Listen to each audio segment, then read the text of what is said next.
yaxın oturun, əziz izləyicilər. Səhər-səhər bizi üçün, hamımız üçün üzücü bir xəbəri diqqətinizə çatdırım. Dövlət Sərhəd Xidmətinin əsgəri dünyasını dəyişib.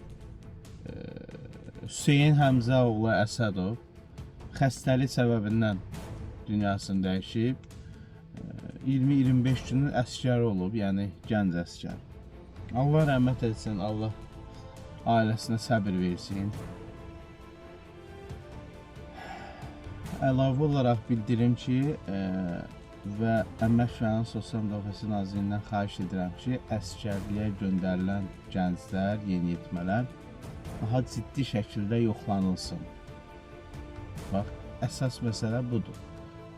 Bütün problemlər, məsələlər bundan qaynaqlanır.